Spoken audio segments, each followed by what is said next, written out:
যশোরের অভয়নগরে খুনি হাসিনার দোসরদের পুনরায় প্রতিষ্ঠার হীন প্রচেষ্টার বিরুদ্ধে বিক্ষোভ মিছিল ও সমাবেশ অনুষ্ঠিত হয়েছে। মতিন গাজীর পাঠানো ভিডিও তথ্যচিত্রে থাকছে বিস্তারিত। যশোরের অভয়নগরে খুনি হাসিনার দোসরদের পুনরায় প্রতিষ্ঠিত হীন প্রচেষ্টার বিরুদ্ধে বিক্ষোভ মিছিল ও সমাবেশ অনুষ্ঠিত হয়েছে আজ।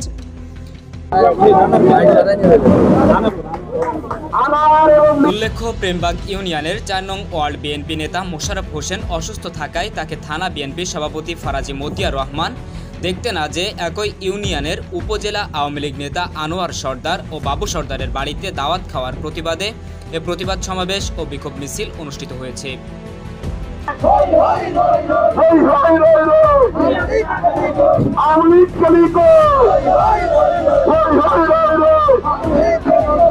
আজ শনিবার ২৪শে আগস্ট বিকালে উপজেলার প্রেমবাগ ইউনিয়নের প্রেমবাগ গেট এলাকায় ইউনিয়ন বিএনপি এবং অঙ্গ সহযোগী সংগঠনের উদ্যোগে এ বিক্ষোভ সমাবেশ অনুষ্ঠিত হয়।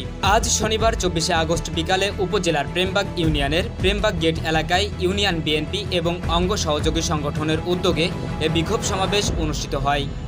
সমাবেশ শেষে বিশাল একটি বিক্ষোভ মিছিল যশোর খুলনা মহাসড়ক প্রদক্ষিণ করে একই স্থানে এসে শেষ হয়। বিএনপির কোন নেতৃবৃন্দ আমলি প্রতিষ্ঠিত করার জন্য প্রেমবাগ ইউনিয়নে আসে তাদেরকেও আমরা প্রতিহত করার চেষ্টা করব।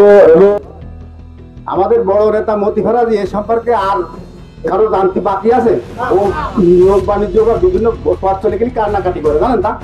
আর ও ১ থেকে ১০০ গুণা পর্যন্ত কোনো মানুষ পদে রাখে না।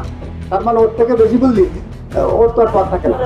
এই বনানী ক্লাবের থেকে অনেক টাকা নিয়েছে একসময়, তারপরে আমাদের পাকের কাছে ওখান থেকে নিয়েছে, তারপরে ইতিমধ্যে মহিল চেয়ারম্যান এবং আনোয়ার সরকারের কাছ থেকে কিন্তু ওই টাকা পয়সা নিয়েই উনি নিয়োগ করেন।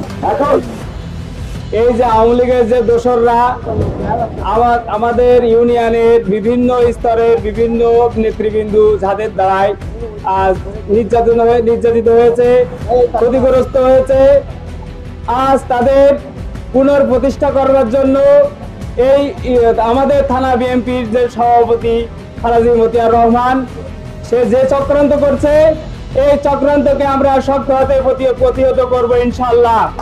এই আনোয়ার, এই বাবু, এই মিলন, এই প্রেমবাগ ইউনিয়নে এমন কোনো লোক নাই যে তার হাতে নির্যাতন হয়নি। আমরা এই নির্যাতনের শিকার হয়ে আজ আমাদের অভয়নগরের সভাপতি তার বাড়ি এসে খাইয়ে তার সাথে হাত মিলাচ্ছে। আমরা এর প্রতিবাদ জানাই। ওয়ার্ডের সুযোগ্য সভাপতি বিগত দিন অসুস্থ হয়ে পড়ে রয়েছে, তার কি মনে হলো না যে একবার তাকে একটু দেখে আসি? সেখানে গেলে মনে হয়তো ২-৫০০ টাকা খরচ হবে, সেই জন্যই সে যায়নি। ইউনিয়ন বিএনপির সাংগঠনিক সম্পাদক আবুল কাশেমের সভাপতিত্বে বক্তব্য রাখেন ইউনিয়ন বিএনপির সদস্য ফিরোজ আহমেদ মিন্টু, ইউনিয়ন যুবদলের সভাপতি মতিউর রহমান সোজা, ইউনিয়ন বিএনপির সদস্য শাহিন পারভেজ, থানা ছাত্র দলের যুগ্ম সম্পাদক আল মামুন মোল্লা, ইউনিয়ন বিএনপির সদস্য জাকির আল নোমান, থানা ছাত্র দলের সদস্য মুক্তাদির মোল্লা, থানা যুবদলের যুগ্ম আহ্বায়ক ফরহাদ খান, ইউনিয়ন স্বেচ্ছাসেবক দলের সাধারণ সম্পাদক ইবাদুল ইসলাম, ওয়ার্ল্ড বিএনপির নেতা আনসার বিশ্বাস, সাবেক ইউপি সদস্য আবুল কাশেম, জাহিদ হাসান, ছাত্রদল নেতা Hasibur Rahman. Desk report, DCB television. তিনি নাকি পয়সার বিনিময়ে তাদের সাথে তাদের পুনর্বাসন করার জন্য প্রকল্প হাতে নিয়েছেন।